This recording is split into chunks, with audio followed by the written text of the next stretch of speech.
Thanks for joining us today. I think this is a very exciting moment for two of the co-chairs of our SPP Supplier Diversity Chapter.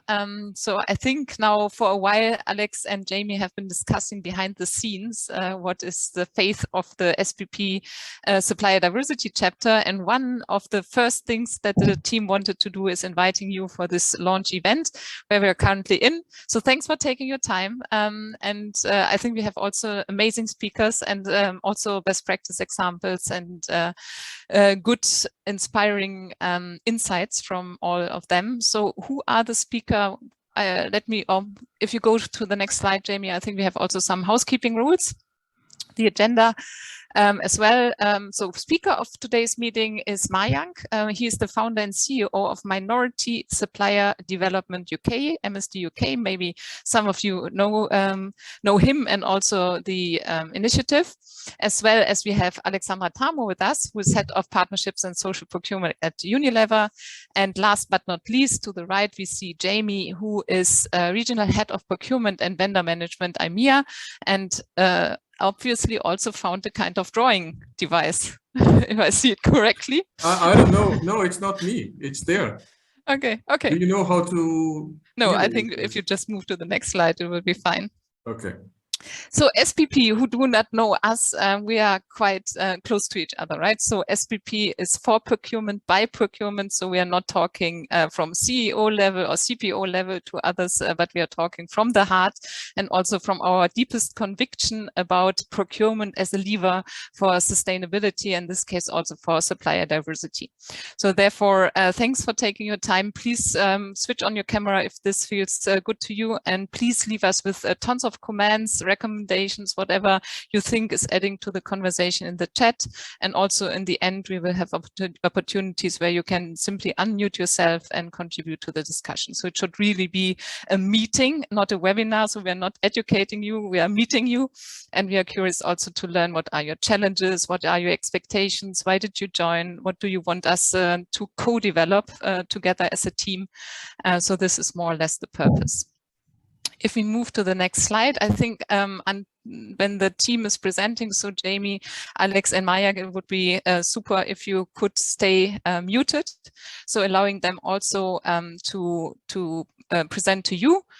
And other than that, I think maybe this is already the first slide that leads into the content. And then I hand over to you. Yeah, and I think it's for me. So thanks a lot, Astrid. Thanks for everybody to join. And glad to have Mayank and Jamie with me. Having this wet drawing with Steph, and I think it's fine. It's also a launch. So it's the first time for us. We're going into Zoom, and we're doing that even with SPP with Jamie. So bear with us.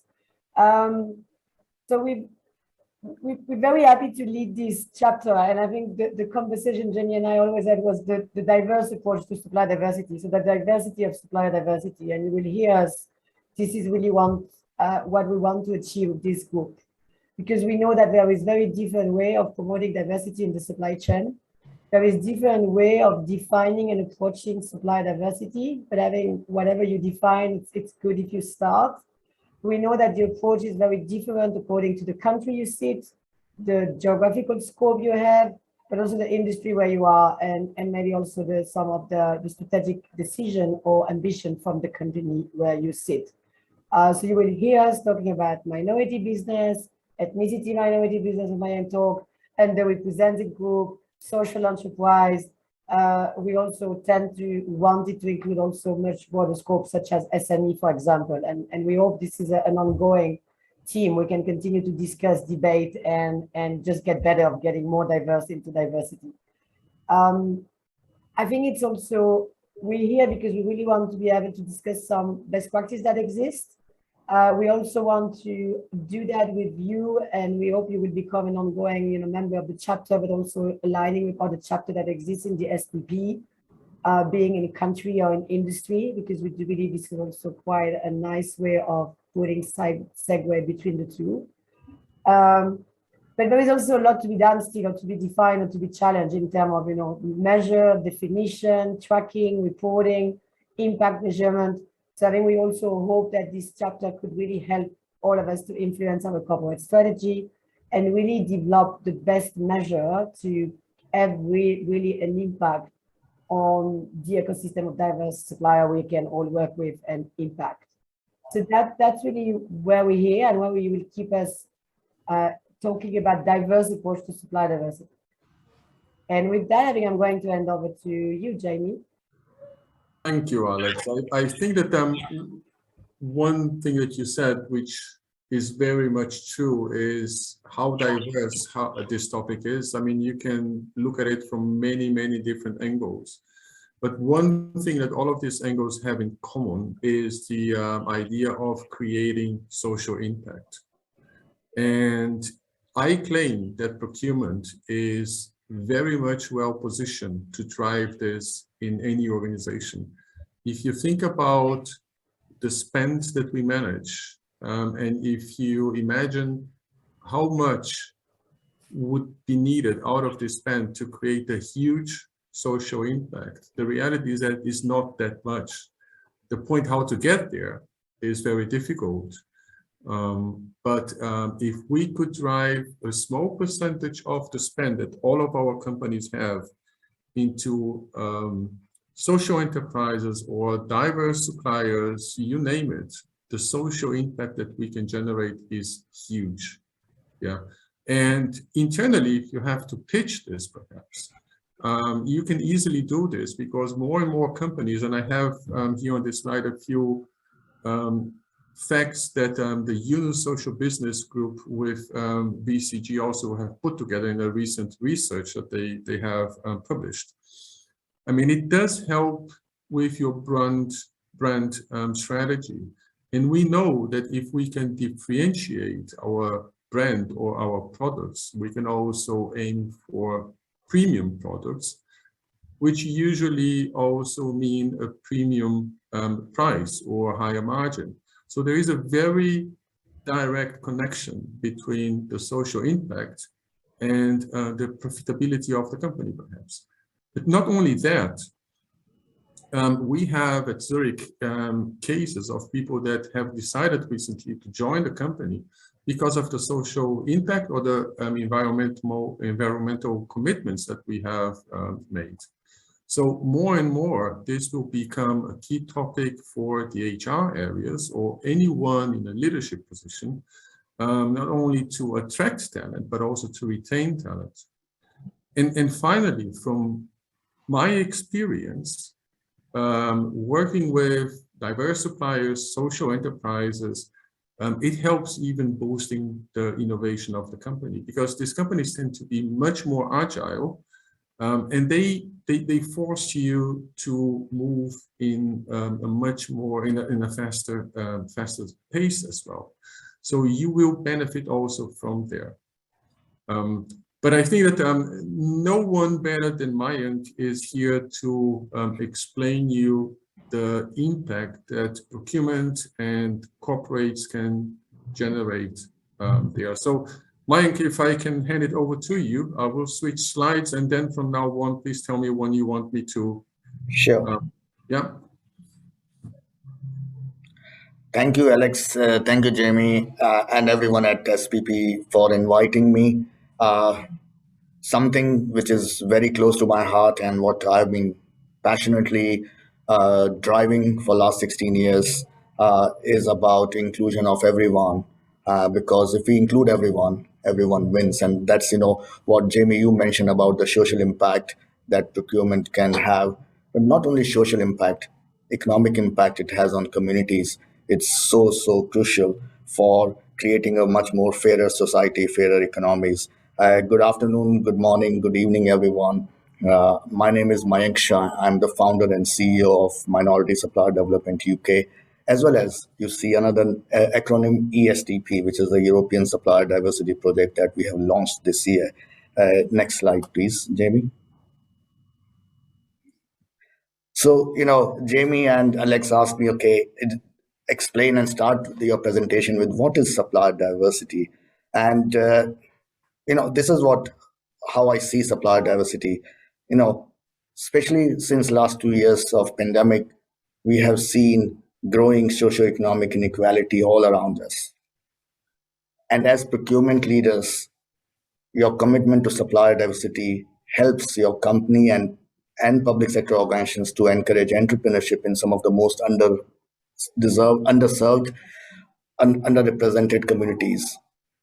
And if you do that and you encourage entrepreneurship in those communities, it results in job creation, it results in more disposable income, better wealth, better health, and education in those disadvantaged communities. So procurement, by implementing a really genuinely impactful supplier diversity program, has a huge impact on so many aspects when we talk about social economic inclusion. But also, that's not just a social impact, it also has a real benefit to your bottom line, because a more diverse supply chain brings innovation, brings competitiveness and sustainability into your procurement function and into your on your bottom line. There is a growing concern about public procurement, how it can also drive social change. And in UK, we have Social Value Act, which is linked to supplier diversity. And I think if public procurement also drives supplier diversity, it drives social value and socioeconomic regeneration in some of the most disadvantaged areas and regions of our countries. Next slide, please. So again, I've tried to put this in the different buckets of why we should do it. And if you look at the bottom, I says, when you have inclusive procurement policies, it drives inclusive growth. But what it does, it drives innovation. And MST UK is we have a great initiative. We have a pitch competition where we are working with around 30 universities across the UK to tap into young entrepreneurial talent from minority communities. And the innovation they are coming up with is just amazing. It also enhances your reputation as a good corporate citizen. But also, it addresses the socio-economic inequality that we see, and it brings competitiveness. It moves away from that stalemate and status quo in your supply chain, and especially when supply chains were disrupted during pandemic, these local diverse suppliers rose to the challenge. And we had so many examples of many minority businesses offering solutions, offering essential products and services to our corporate members to make sure that the supply chains are not disrupted. So I think it also, by doing supplier diversity in the right way, with the right sort of context, it also addresses some of the SDG goals about innovation, infrastructure, reducing inequality, and partnerships for growth. So that's what supplier diversity brings to the table. Next slide, please.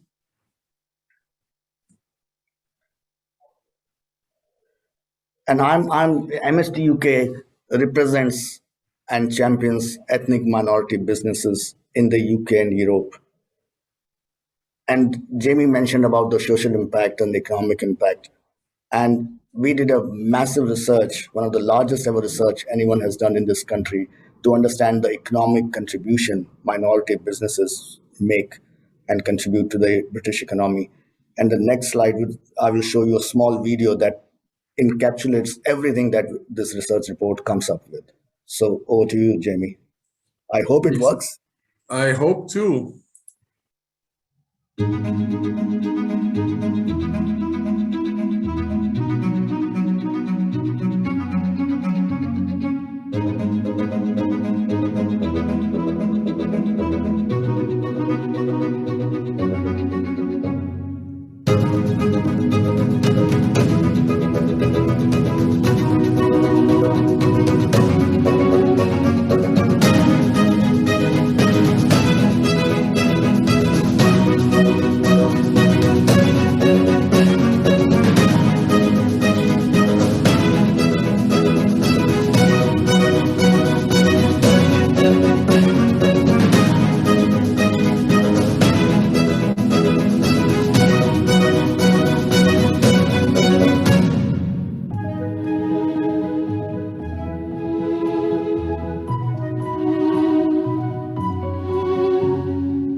Thank you, Jamie. I was really worried about whether this will play, but fantastic. Thank you so much. I think again, this report showed about the benefit minority businesses bring to the bottom line. Can we go for the next slide, please? Oops, there you go. Right. From my experience of 16 years in this industry and championing supplier diversity, here are some of the tips or my ideas of how do you make it work as procurement leaders. We all talk about over the last 10 years or so, whenever I enter a corporate room on procurement and meet with procurement leaders, one of the biggest challenges they have got is they are all focused on consolidating supply chains to bring benefits, bottom line benefits. That contradicts what you are going to do with supplier diversity because you are trying to open doors for new suppliers. But I think both consolidation and diverse suppliers can sit side by side because what you are not doing is just opening up your direct supply chain, but also looking at down the supply chain, tier 1, tier 2. But one thing is there, to actually drive supplier diversity, procurement professionals need to be open for new suppliers. Also, never have any presumptions because, sometimes consciously, unconsciously, we pigeonhole people from different backgrounds and different entrepreneurship groups in different categories.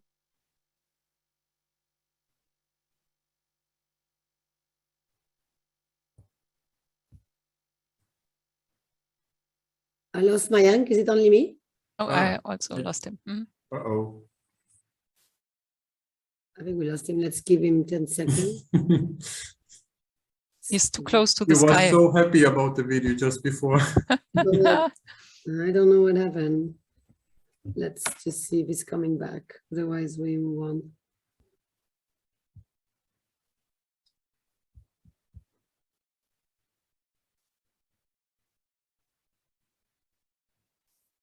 Look, I think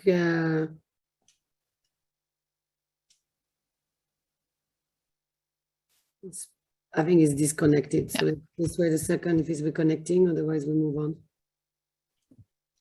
Let's move on then, I would say, just in the interest of time. Okay. So, well, yeah, that was his last slide, actually. Not too bad, although it's not ideal. But we have a poll, and we would like to hear from you. So, Astrid, can you press the button? Thank you. So this is what we would like to ask you. In your organization, where are you, let's say? Is your organization currently having a supplier diversity program? And you can choose between no, and there are no plans for the short term. No, but you're working on it. Yes, but only on a limited geographical scope. And then yes, you have a global program. So go on and please submit your answer.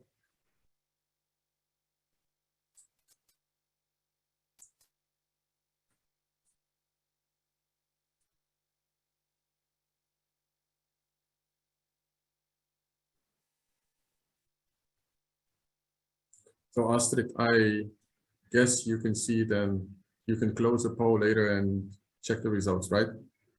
I can share the results. Wow. So I think what we see, most of the participants are either working on a global program but isn't in place yet, or it is already existing, which is also exciting actually. So 10 from 32 are working or have already global program in place, and 11 out of 32 are working on it. Yeah, It's the good. glasses have full. Definitely. Cool. Thanks for Brilliant, sharing. thank you. Let's move on then. Let's see. So I wanted to share with you what we are doing at Zurich. And this is about social procurement. This is part of our global sustainable sourcing initiative. One of the pillars is the social aspect of it. And I have a video that I wanted to share with you in a moment, and hopefully that video will work as well. But just the context of it. So we started about 5 years ago, I think, with this. And then in 2019, just before the pandemic, to be honest, we had an official, let's say, kickoff with a communication campaign to the whole organization. We had an event to launch the whole thing. And what started in the UK, now we have been working in the last years to expand to Germany, to Ireland, and now we're discussing with Latin America as well. So it's a long journey. It's not that easy, but I'll let the video explain what we mean by our social procurement program. Just bear with me because I have to share now another application, and hopefully this will work as well.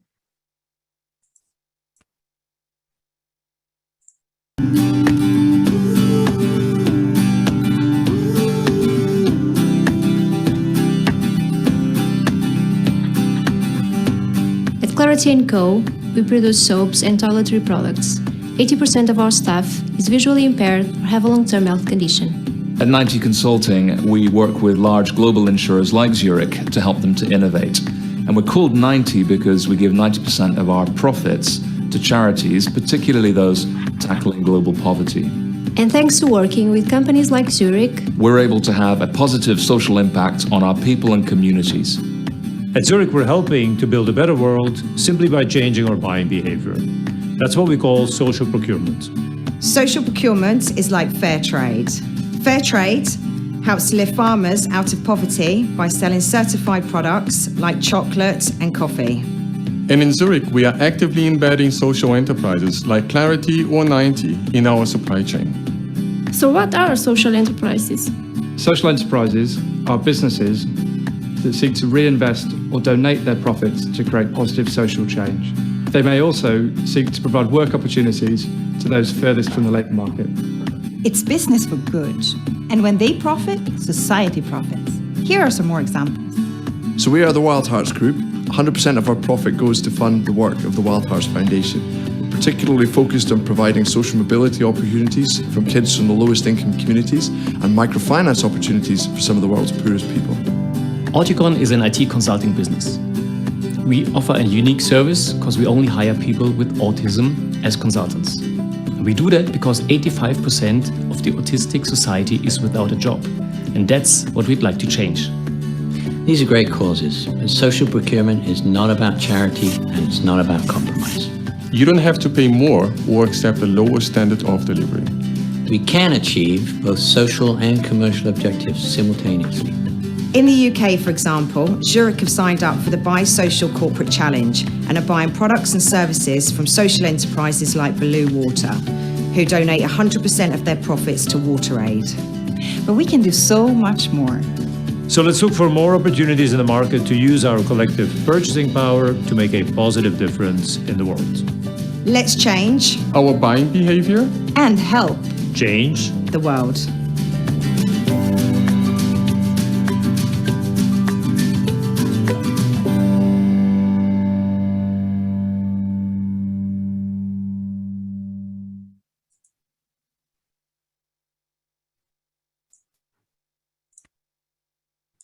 Good. I hope that the video did work. There is one final comment that I wanted to address here before I hand over to Alex, which is exactly the title that you see on your screen. So this is about changing our buying behavior. We are not necessarily spending more or doing charity with this. This is about reallocating the money, let's say, the budget that we would spend anyway to enterprises, to suppliers that have a social environmental mission behind it.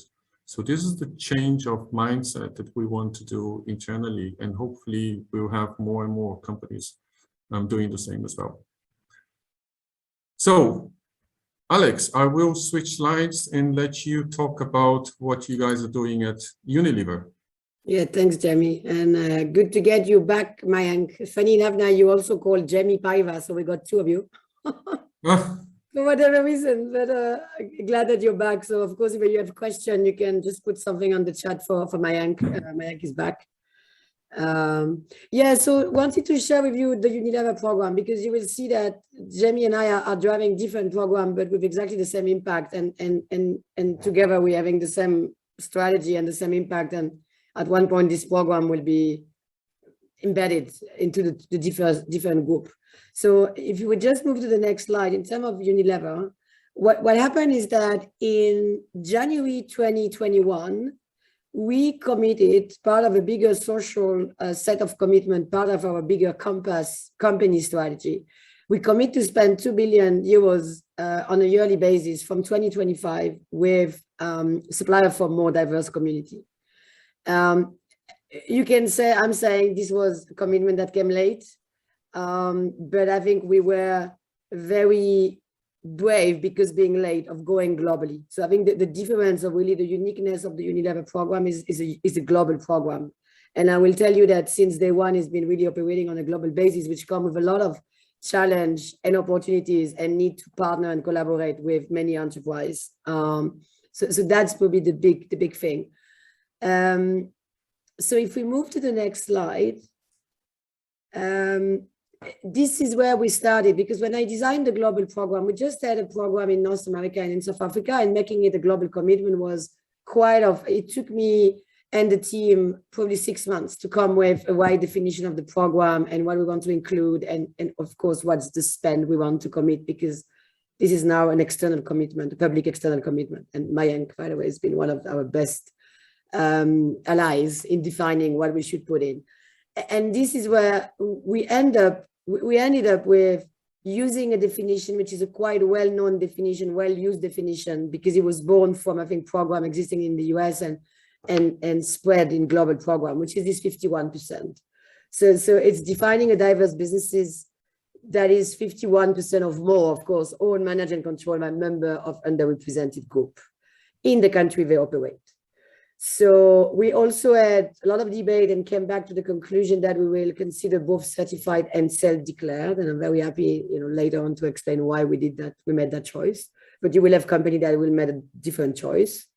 Here again, diversity of diverse program. And we kind of call out the group that this will include. So of course, it's women, it's ethnic racial minority, it's people identifying as LGBTQI+, and it's people with disability. But since day one, we knew, and we're learning every day, that this could not be one set for the world. In countries such as the US, you have different groups like the veteran or the Aborigine in Australia. But also more importantly, we know that there are countries where we could not absolutely work, unfortunately, with groups such as the LGBTQI+. So we're really having a by-country approach. And also, as we go and talk to our countries, there are countries that will prefer or decide to first tackle one group and then to go to a second one. And that's also where we have been working closely with Mayank to get ethnicity minority program rolled out outside of the UK, because of course it's a group that is very unique to the country or even the region where you operate. So we have to really work with experts on the ground and making sure we have impact where it makes sense and with the community that are the more in need of. So if we move to the next slide, of course, you can see here we have not include social enterprise, like what Jamie defined. And we are already having a conversation about should we and how. So it's never really ending what you include, not include. To kind of, then we said, okay, brilliant, how are we going to get there? Because of course, and Jamie and Mayank mentioned that we have, 56,000 supplier last count. We, of course, like everyone, have also objective of, rationalizing and make sure we have the right number of suppliers, not having 200,000 tomorrow. And we also have big supplier that will never be diverse by definition, like ourselves, public company, big company. So what we said, okay, on one hand, my yellow line, we will increase spend with diverse businesses. So like small one, direct connection, working with people like Mayank on the ground, find a great supplier that come with a good value proposition and bring them into our supply base, even if this means increasing supply. If they are good innovation, good resilience, good price, we'll include that. But at the same time, on my green slide, sorry, some people maybe have issue with colors, but growing diversity in our partner supply chain, we said that's very important for us, that we bring our big supplier on board with us. And this is what you will call as a tier 2 program, that we will make sure that a big supplier like a Zurich Insurance, for example, will really also drive supply diversity on their hand, that then we can have an impact to tier 2. And then at the center, and pick for pink for people that can see color, but our supply development programs, it is really about helping the small, diverse businesses to access to everything they need: finance, fund, training, accelerator, mentoring, and this is very different according to group, country, type of businesses. And we do that through many programs that we can talk later in the chapter. So that's how we're driving it. If I move to the next slide, we're also driving it by market, and that's very important. It has to be a market approach. It cannot be a global program executed globally. You need to do it with your market, with your champion in market, with expert on the ground, and you have to go step by step. So the big country you see here, we're the first country we started the program with in 2021, and you can see in 2022 we will continue to expand. And this, it's a moving space because of course we also go with reality in markets, readiness in market, and where the spend is. So just want to finish. I think if I go to my last slide, very similar to what Mayank was starting to present, but what has been the journey? It's probably something I just want to leave with all of you because it's quite of an easy journey to start, and then you learn as you go, and you learn by really engaging with your peers and with experts because there is a lot of knowledge in the space. So we started in 2020 because I went to an event of one of our key supplier, Dow, got the inspiration seeing others doing it, and just got the idea that we should do the same. And I hope some of you will have the same idea today and do the same in your own company, because you will see leadership is very open to it. And this is the moment. So you should just, if you want to do it, just go and ask. I don't think your leadership will say no. They will just say, let's find a way. But I don't think you will ever know. Or otherwise, come back to me. I'm happy to help you to convince them. When we spend time in designing and learning the program, is where I said, talk to Mayank and talk to WeConnect International, talk to many people which were much more advanced on designing what we think was a good program. And I think we designed something which was good, never perfect. That's why conversation, for example, with social enterprise now. We launched in January 21, as I said, and I'm very happy to tell you that 1 year down the journey, we achieved already 445 million euros. And this is linking to a comment I saw on the chat. When you start digging in, you will realize you already probably have brilliant, diverse businesses you work with, you're not even aware. And it is important that you know them, because by knowing them, you will create a snowball impact. You can, start communicate about them. They're probably in your database today because they are good, not because they're diverse, and that's good. So I think that's really the first step. And we have achieved, a quarter of our target, because of course we bring new, but more importantly, because we get to know our existing diverse businesses and make sure that we help them to scale. And that's, I think for me, it's the big message I want to go. Just get to know who is in your database already, and then spend time to connect with supplier that will exist through organization, through your peers, and just connect them with your decision maker. And it will be a very easy journey to get them in. And you will be amazed by the quality of ideas and innovation they are bringing into your supply chain by working directly with you or by working through your tier 1 big suppliers. And with that, I will, I think, hand over to Astrid or Jamie. Will you explain what we do next? Yeah, breakout sessions are next, right? So I think, Jamie, maybe you can explain the rules, and I do my very best and try to split the audience into 4 meeting rooms. Yeah, happy to do so. So we're gonna split the teams now, or the audience here, into 3 teams or whatever. We're gonna be sent to different breakout rooms.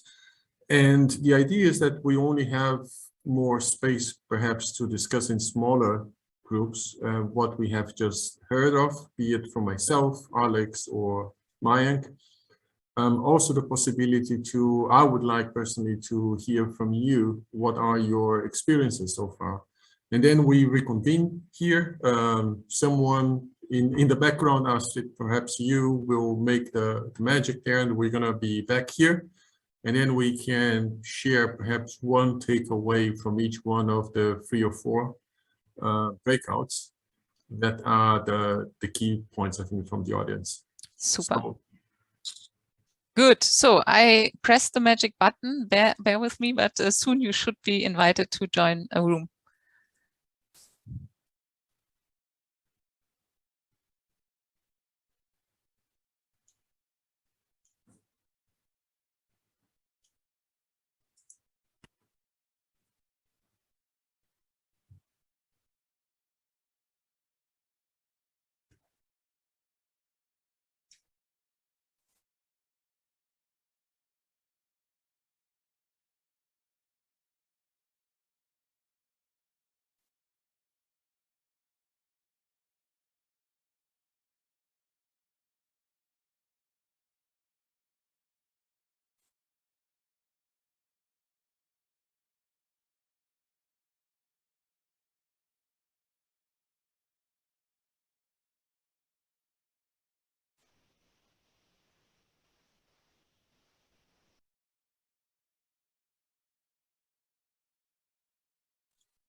Astrid, I was in the same room as Alex and Mayank.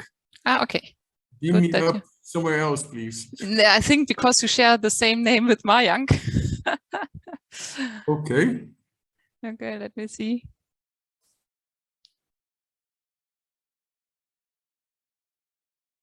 And Alex is also Yes, back. sure. We should call Astrid Scotty from now on.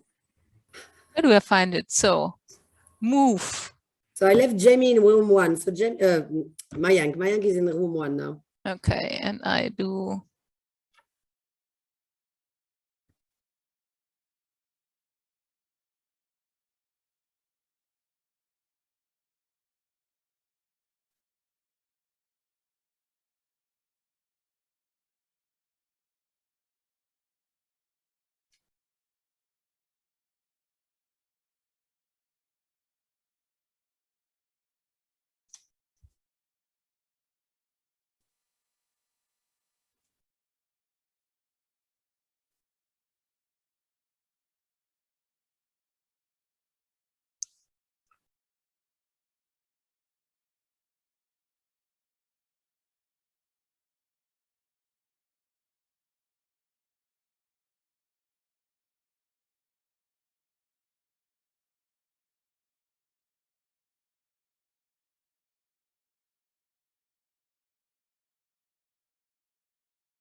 Hello, can you hear me? Yes, I can hear you. Hi, Vicky. Hi, I just got put into room 2 and then my computer crashed. So I've come back here. I push you back if you like. That's great, thank you. See you soon. Bye-bye.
Hi, Martin. Can you hear me?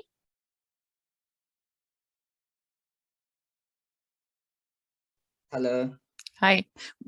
Did you join just lately, or were you kicked off? No, I've just joined now. I was in a meeting that ran. Okay. Just extended, and yeah. Okay. Never mind. So the rest of the participants are currently in breakout rooms. This is the reason that you only see me.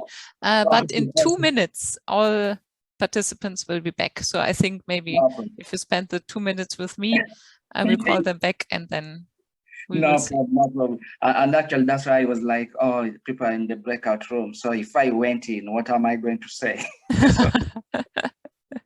Good. The good news is actually what you missed is recorded, so you will be able to review it then later. Oh, okay, no problem. Will we get that recording through email, or yes? So what we will do, we have a web page which is spp.earth, and on this web page we will upload the recording. So then it's the easiest. You will also find it on YouTube. Okay, thank you. Thank you. You're welcome. No. So I'm just sending a message. It's only 1 minute left, and then the rest will come back. No problem. We'll wait for that. They wouldn't know that I'm a late comer. That's the good thing.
So welcome back. Hopefully you had a nice conversation, and hopefully everybody will also find his or her way back. I see that there's still a countdown, so maybe in 30 seconds we are complete. Hi, Mike. Great to see you. Just popped up here. Hey, good afternoon, Astrid. How are you doing? I'm fine. How are you? Great, thanks. Thanks for joining. Sure.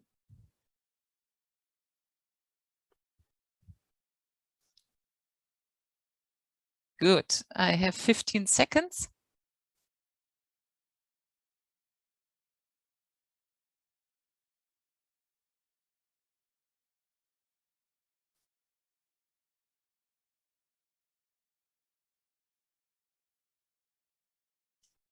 So hopefully everybody's back. You had a nice conversation. Hopefully it was not too short, but I already see it's only 7 minutes left to the full hour. So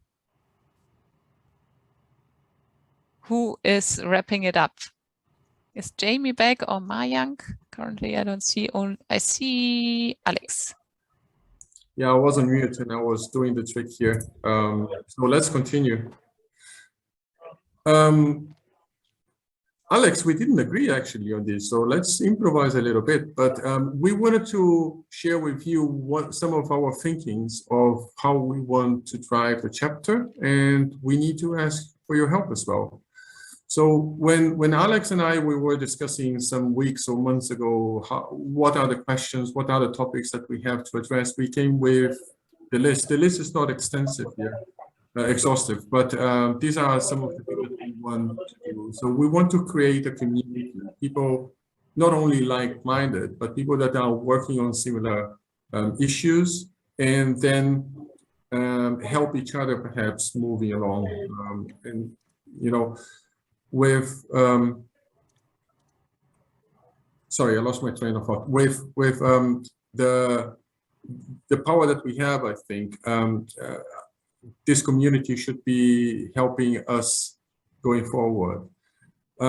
We want, and this is one of the topics that we discussed just before as well, think about ways to measure and report on supplier diversity. One of the things now, going back to the breakout sessions that we had a discussion on, is it's probably easier to tackle into CO2 emissions, for example, but what is the social impact? How do you measure social impact? Is it spent? Is it not spent? Is it something else? Question mark. Then we would like to promote and give exposure, perhaps an opportunity to meet some of our diverse suppliers. I mean, mine is a perfect example of the kind of people that we want to invite for these sessions. And finally, I think we want to have more of sessions like we are having today. So where people can join, people are simply interested, or people with a certain level of maturity already and experience, so that we can have more and more of these conversations and debate on supplier diversity. Alex, did I forget anything? No, I think no, that's what it is. I think so. We will probably want your view as well on what are the key subtopic, because it's a diverse topic on what we want to cover.